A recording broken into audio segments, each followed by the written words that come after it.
அனைவருக்கும் வணக்கம். நம்ம டெய்லியும் ஹிந்து நியூஸ் பேப்பர்ல என்ன இம்பார்ட்டன்ட் நியூஸஸ் இருக்கு அப்படிங்கிறத பார்க்குறோம்.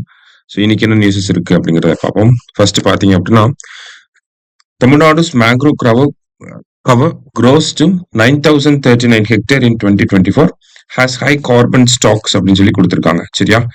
ஸோ தமிழ்நாடோட மேங்க்ரோவ் கவரை பொறுத்த வரைக்கும் பார்த்தோம்னா, ஃபாரஸ்ட் சர்வே ஆஃப் இந்தியா, அதாவது ஃபாரஸ்ட் சர்வே ஆஃப் இந்தியா அவங்களோட 17th edition Indian forest report அப்படிங்கிறத 2021ல வெளியிட்டிருப்பாங்க. சரிங்களா?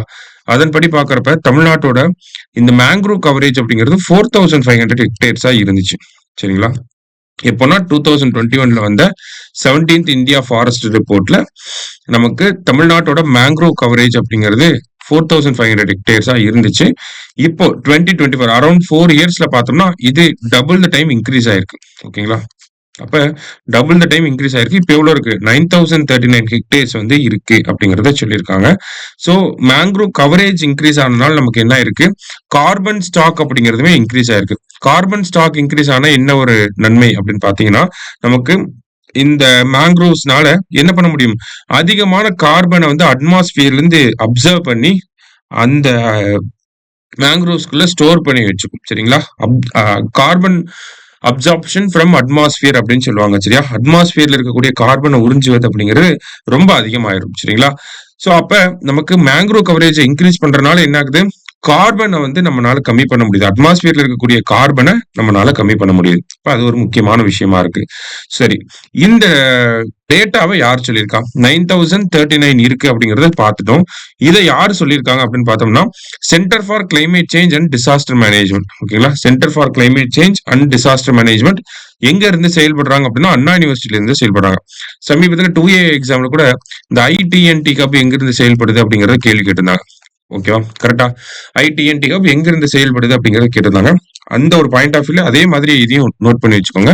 Centre for climate change and disaster management எங்க இருந்து செயல்படுறாங்க? அண்ணா யூனிவர்சிட்டில இருந்து தான் செயல்படுறாங்க. சென்னையில இருந்து தான் செயல்படுறாங்க. சரியா?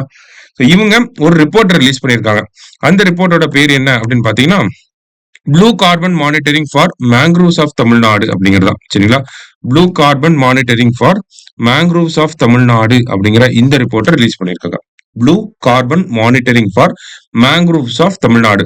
இந்த ரிப்போர்ட்டை பேரை கொடுத்துட்டு கூட இந்த ரிப்போர்ட்டை யார் ரிலீஸ் பண்ணா? ஸ்டேட் பிளானிங் கமிஷன் ரிலீஸ் பண்ணுச்சா? இல்ல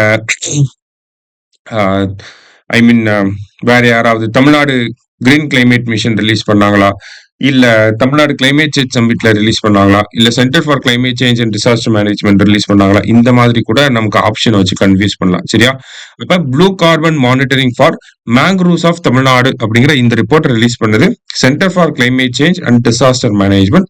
அவங்க தான் இந்த ரிப்போர்ட்டை ரிலீஸ் பண்ணியிருக்காங்க. சரி, இந்த ரிப்போர்ட்ல என்ன சொல்லியிருக்காங்க அப்படின்னு பார்த்தோம்னா, தமிழ்நாட்டிலேயே எங்க அதிகமா மேங்க்ரோவ் கவர் இருக்கு, மேங்க்ரோவ் கவரேஜ் எங்க அதிகமா இருக்கு அப்படிங்கறத சொல்லியிருக்காங்க.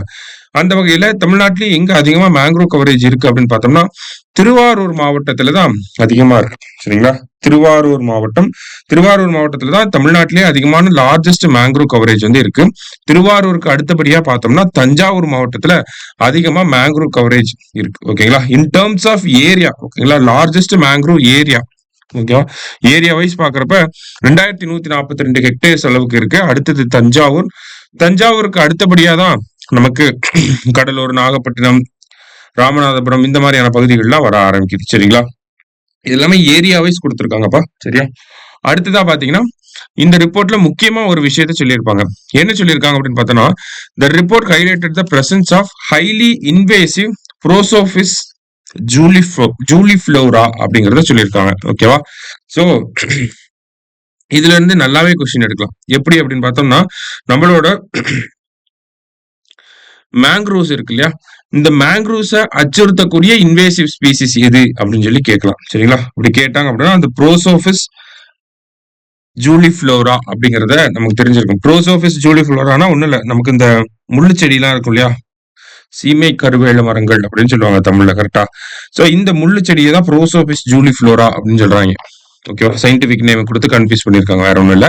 சோ இந்த இன்வேசிவ் ஸ்பீசிஸ் இருக்கனால இது வந்து நம்மளோட மேங்க்ரோவ் ஃபாரஸ்ட் ரொம்ப த்ரெட்டன் பண்ணுது அப்படிங்கறத கொடுத்திருக்காங்க. ஓகேவா? இப்ப நமக்கு எக்ஸாம்ல which of the following species threatens the survival of mangrove அப்படின்னு கேட்டாங்கன்னா நமக்கு ப்ரோசோபிஸ் ஜூலிஃப்ளோரா அப்படிங்கிறத போடலாம். சரிங்களா? ஸோ இந்த ஆர்டிகிள பொறுத்த வரைக்கும் பார்த்தோம்னா, நம்மளோட மேங்க்ரோவ் கவர வச்சு குடுத்துருக்காங்க. தமிழ்நாடு கவர்மெண்ட்டும் சரி, டிஎன்பிசியும் சரி, இந்த என்விரான்மென்ட் ரிலேட்டடா கொஞ்சம் ஃபோக்கஸ் பண்றனால இதையும் கொஞ்சம் நல்லா பார்த்து வச்சுக்கோங்க. சரியா? ஸோ மத்தபடி பார்த்தோம்னா, எடிட்டோரியல் பேஜ்ல நியூட்ரிஷன் ரிலேட்டடா இருந்துச்சு. ஆனா எக்ஸாம் பாயிண்ட் ஆஃப் வியூல அதெல்லாம் நம்ம கோர் கன்டென்ட்டாவே படிச்சிரும். சரிங்களா? அத தாண்டி அதுல எக்ஸ்ட்ராவா நம்ம கத்துக்கிறதுக்கு பெருசா எதுவும் இல்ல.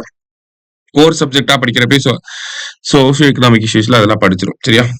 ரைட். இங்க பார்த்தீங்க அப்படின்னா, central has approved Chandrayaan 5 mission அப்படின்னு சொல்லி குடுத்திருக்காங்க. ஸோ மத்திய அரசாங்கம் சந்திராயன் 5 மிஷனுக்கான ஒப்புதல் குடுத்திருக்காங்க அப்படிங்கிறத சொல்லியிருக்காங்க. ஸோ சந்திராயன் 3 நமக்கு தெரியும். சந்திராயன் 3 என்ன பண்ணுச்சு? டைரக்ட்டா மூனோட சவுத் போலுக்கு போச்சு. கரெக்ட்டா? மூன்ல போய் லேண்ட் ஆன 4த் கண்ட்ரியா இந்தியா மாறுச்சு. மூனோட சவுத் போலுக்கு போன ஃபர்ஸ்ட் கண்ட்ரியா இந்தியா வந்துச்சு. இல்லையா? சவுத் போல்ல போய் ஆகஸ்ட் 23 லேண்ட் ஆயிருக்கும். கரெக்ட்டா? ஆகஸ்ட் 23 வந்து மூனோட சவுத் போல்ல போய் நம்ம லேண்ட் ஆயிருப்போம். அந்த ஆகஸ்ட் 23 நேஷனல் ஸ்பேஸ் டே, தேசிய விண்வெளி தினம் அப்படின்னு சொல்லி நம்ம செலிப்ரேட் பண்றோம். அதே மாதிரி இந்த சந்திராயன் 3 தரையிறங்கின அந்த புள்ளிக்கு பேரு சிவசக்தி அப்படின்னு சொல்லி பேர் வச்சிருக்கோம். அதுக்கு அடுத்ததா என்ன பண்ணாங்கன்னா, கேபினெட் வந்து சந்திராயன் 4 திட்டத்துக்கான அப்ரூவல் கொடுத்தாங்க. 2027க்குள்ள லான்ச் பண்ணிருங்கப்பா அப்படின்னு சொல்லி அப்ரூவல் வந்து கொடுத்திருப்பாங்க. சந்திராயன் 4ஓட எய்ம் என்ன அப்படின்னு பார்த்தோம்னா, இங்க இருந்து நம்ம ஒரு ராக்கெட் அனுப்புறோம். அந்த ராக்கெட் போய் நேரா விண்கலன்களோட நிலவுல தரையிறங்க போகுது. நிலவுல தரையிறங்கி அங்க இருக்கக்கூடிய நிலவோட அந்த மண்ணை சாம்பிளுக்காக கலெக்ட் பண்ணிட்டு திரும்பியும் பூமிக்கே வரப்போகுது. சரிங்களா? சோ மூணுக்கு போய் சாம்பிளை கலெக்ட் பண்ணிட்டு திரும்பி பூமிக்கே வரப்போகுது. இதுதான் சந்திராயன் 4ஓட அப்ஜெக்டிவ். சரியா?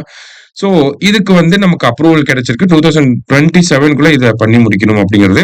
இதுக்கு அடுத்ததா பாத்தீங்கன்னா சந்திராயன் 5 மிஷனுக்கும் அப்ரூவல் கிடைச்சிருக்கு அப்படிங்கறது செய்தியில கொடுத்திருக்காங்க.